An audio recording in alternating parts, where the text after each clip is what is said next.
doing? What's happening? Well, R. Kelly get 30-year bid. And I got a lot of different feelings. He was one of my favorite artists. I thought he was the most dominant artist over the last 30 plus years as a writer, producer, songwriter for others and himself. All those collabs. Um, two things can be right at one time, though. You can be a musical genius or one of the greatest ever, and you can also have predatory behavior. There's no denying about him and Aaliyah. That was real. There's no denying about the things that are part of him as a man. Um, I am also a firm believer, and I will say this: no, he has to pay the crimes for what he did. I'm also a firm believer that this was a setup by the industry. I believe that he ticked off the wrong white cat, and they gotta make an example of him. And there were, I believe, Jay Z, Dream Hampton. I believe there's quite a few of them who had a finger in this pie because all the commentators and analysts were like saying he ain't getting out, he ain't getting out. Whereas 20 years ago, they like he be out, he be out. So I watched the flip. But his money got funny. He was doing reckless stuff. I mean, and all the women ain't gonna lie. However, I'm not believing the documentary is the takedown without some muscle. Money muscle from Hollywood to DC. They wanted to get him off the streets. And it's interesting. He got more time than Giselle Maxwell. That's interesting. And it's sad. It's sad because he was one of the best artists I have seen as a writer, producer, as a performer on himself.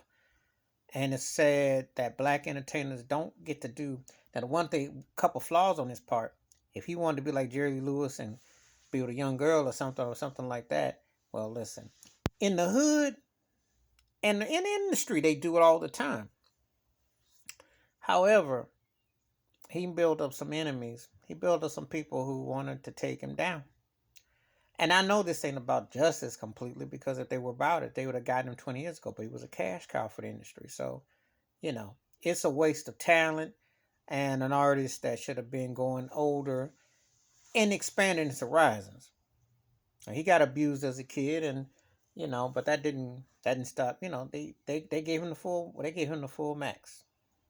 You know, and it's hard to argue. I don't buy.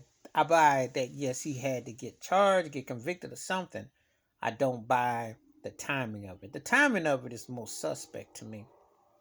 You know, I'm not gonna say he ain't guilty or stuff, but the timing of it was a bit suspect. But um, he'll always be one of the all-time greats, but he also be seen as a predator too, and it's a shame.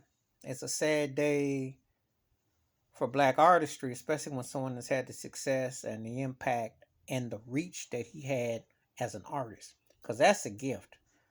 But to be reckless on your own, that's a sad situation. But I hope the brother gets some help, and I hope that he can psychologically rehabilitate and understand that. And I wish, to be honest with you, that a lot of these entertainers, especially black ones, would leave that industry alone. If you achieve a certain level, you're not getting out alive because they will get you one way or the other. They either get you, put you in the coffin or lock you. They found a way to whiteball you, take you out one way or the other. And there's always more going on to this. Just like I'm not condoning none of the behaviors, but there's more going on than what you see. Believe that. So anyway, that's my thoughts and takes about the R. Kelly situation. It's a sad day from an artist's point of view, but if from a justice perspective, he did crime. He got to do his time, and that's all I got to say about it. So there's two things can be true. You can be a musical great, and you can also be a predator, and it's a sad reality because he's better than a lot of the stuff that's out here. The only thing out here that I halfway give attention to is Bruno Mars and a couple cats here and there, but overall, the R&B pop landscape is garbage, and one of the best is locked up, and that's pretty much a death sentence, and that's what they wanted to do. And you gotta learn a lesson. You still black in America with 3Ks. You can't do like the white boys do. And when they want to call the goons in to get you off the streets, that's what they did. All right, please hit like, subscribe. Let me know your thoughts and your takes. Wash your hands, keep your mind clear, watch out for another, and you know, you can't do. You got to change up your ways because the streets is watching them out.